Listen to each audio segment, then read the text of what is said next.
Coming up on the AFN Europe Report. What's up, dude? Been waiting for this for way too long now. An emotional reunion on the flight line, months after a soldier loses his legs on the front lines of war. Details ahead. And you can literally just bang on this thing. High-tech tools that withstand the bumps of battle, and some great gift ideas. Plus, he looks up to the pros, really.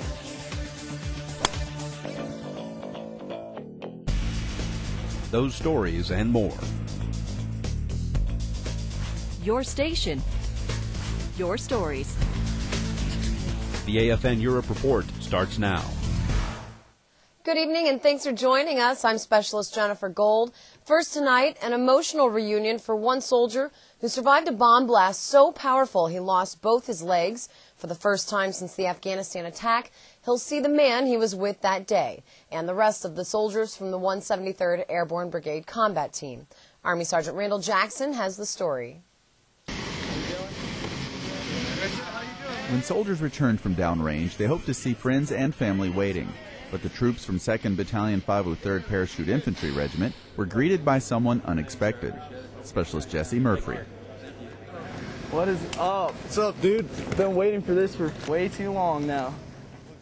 Specialist Murphy, an original member of Destin Company, was injured on December 27th when an IED hit his vehicle, causing him to suffer burns and lose both legs. He has since made an impressive recovery, even learning to use prosthetic legs to walk, play golf, and even snowboard.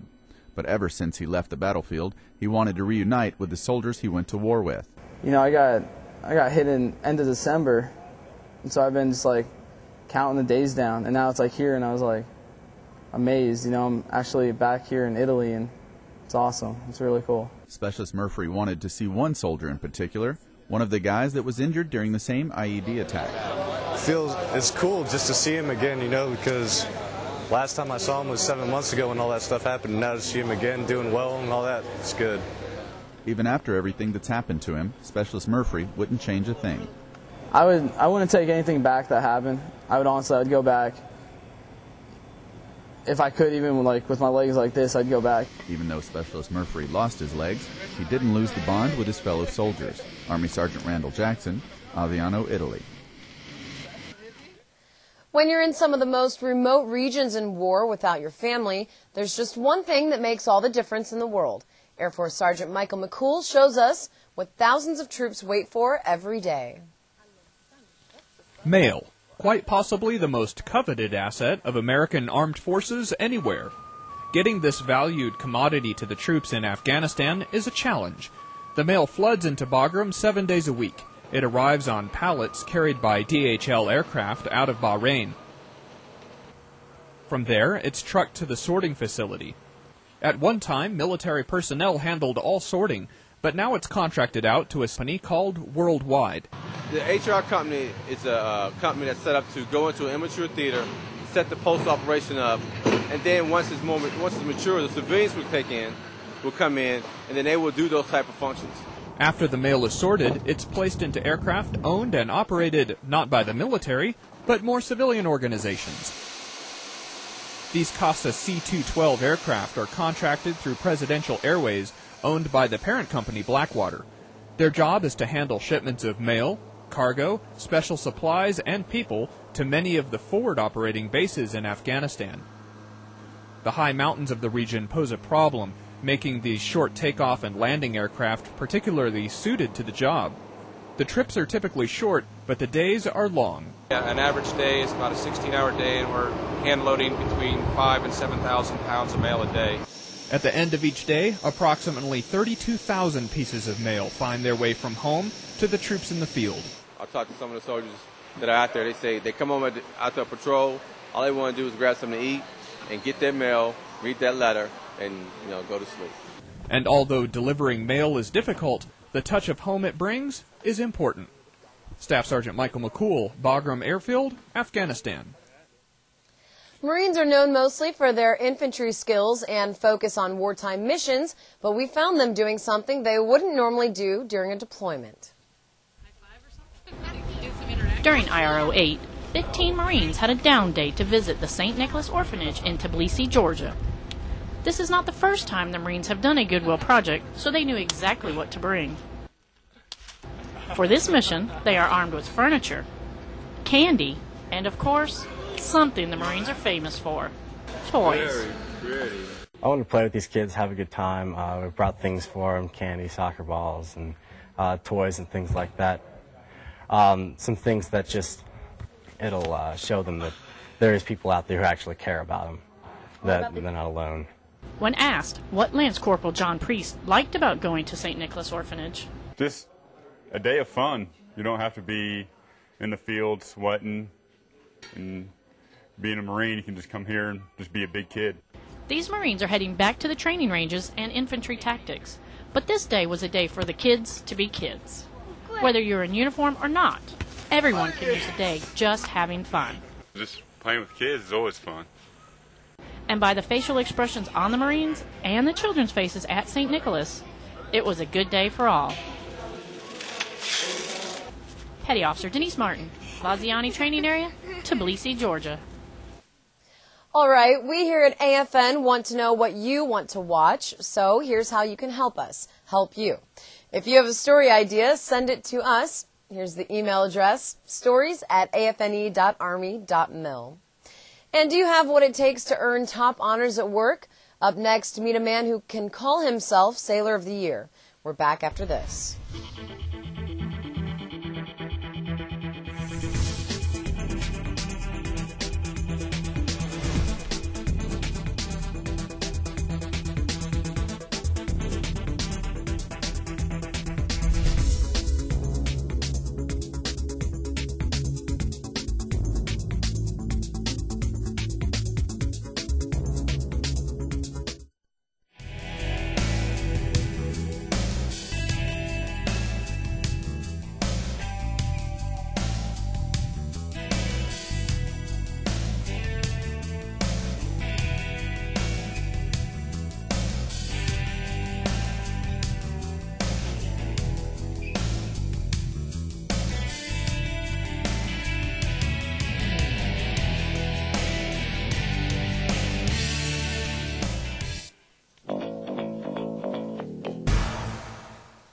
We found the latest gadgets that'll get you through battle or help you fight the battle of finding your loved one's next gift. Here's Specialist Cody Wilson from Wiesbaden, Germany. Welcome to the Community Activity Center on Wiesbaden Army Airfield. Inside, over 50 exhibitors are displaying their must-have gadgets. These titans of technology are here to market their gizmos to the Wiesbaden military community and some items the community just might need. One of the coolest gadgets that I've come across here today at the Technology Expo is this tactical video conferencing system. Now, these things are meant to be taken downrange to a rock, and they're virtually indestructible. I mean, you can literally just bang on this thing. Doesn't break. Others are just plain phenomenal. This is the Street Lab Mobile. This is one of our detection instruments. It's a Raman-based instrument, uses laser technology or light technology to detect contraband. If the Tech Expo had a theme, it would undoubtedly be communication. One exhibitor is helping soldiers get in touch with their families back home. And basically what we did was the folks could go to the local 24-hour Walmart setup time so that each family got half an hour to an hour to talk to their loved ones in a high-definition experience where they could really kind of help to bridge that 5,000+ mile gap. Whether you need a good, effective way to crush all those free AOL CDs, or you're just looking for the perfect gift, there are geeks out there that can meet your needs. Oh, sorry guys, I mean the good kind of geek. Reporting in Wiesbaden, Germany, I'm Specialist Cody Wilson. He volunteers to run into burning buildings, and he gives his own time to help his community. That's why the man you're about to meet has earned himself a new title. Working hard comes naturally for aviation boatswain mate handling second class Julian Molinar. He puts in a full day at Naval Station Rhoda's fire department, then devotes his time to a few volunteer efforts. Fireman, awesome! These qualities helped make him Navstay Rhoda's Sailor of the Year. You just got to give 110% every day. There's times where you feel down and everything, but you still got to come to work and you got to put in 110%.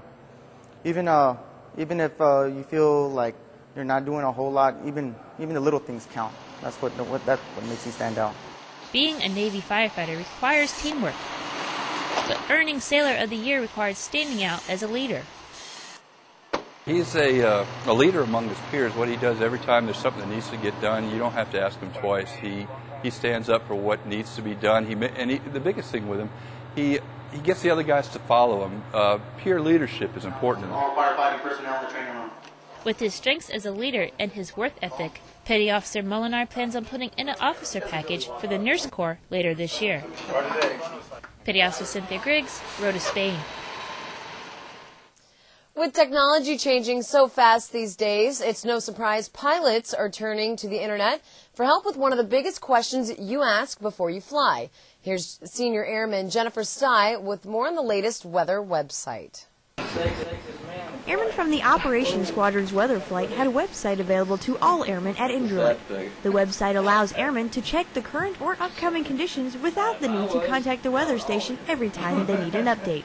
It's for air crews, any pilots flying in and out of the area. It's also for ground crews, anybody doing maintenance on the flight line, any exercises that are going on for the base. Basically any mission that Incirlik's involved in can use the website to get weather information. Weather sensors gather current weather conditions for the base and update the website in real time. It shows wind conditions, temperature, visibility, and heat categories. Any watches, warnings, and advisories in the area are also on the site. The website keeps the base informed 24 hours a day, 7 days a week, while also reducing the amount of manpower to get the job done. Senior Airman Jennifer Stye, Incirlik Air Base, Turkey. Well, he picked up his first club at 18 months old, and he's on par to possibly become the next Tiger Woods, who just happens to be one of his idols. We'll introduce you to this boy golfer whose goal is to have history repeat itself. Trains, a great way to move around equipment and supplies, but they can be deadly. When you're working at a railhead, watch out for the overhead high voltage wires. If you touch them or anything contacting them, you can be killed. It happens every year. Never climb on equipment loaded on rail cars, and make sure nothing can touch the wires. Be aware of the risks, make smart choices, and watch out for your buddies. Looking to make the most out of your time in Europe? Well, check out the Stars and Stripes Welcome to Europe magazine. It has 100 pages of travel tips and vacation guides, plus delicious recipes and the best places to go shopping. The 2008 summer edition includes insider travel tips to Belgium and Spain, as well as a guide to staying in military lodging throughout Europe. The Stars and Stripes Welcome to Europe magazine, available now at your local family and community service center. Pick up your copy today.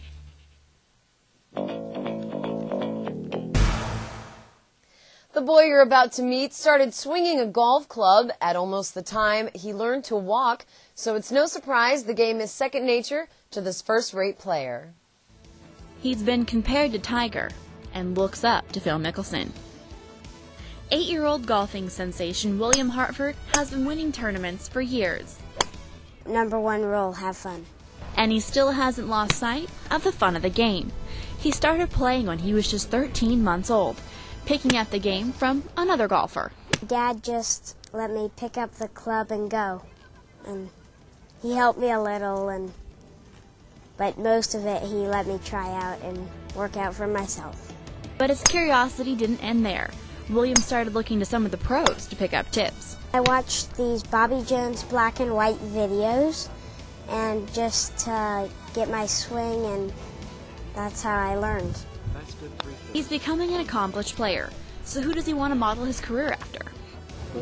Harry Vardon, Francis, we met Tiger Woods, Phil Mickelson, Jack Nicklaus, Gary Player, and Tom Watson, and those kind of guys. Comparisons to the pros aside, William says he just wants to do his best.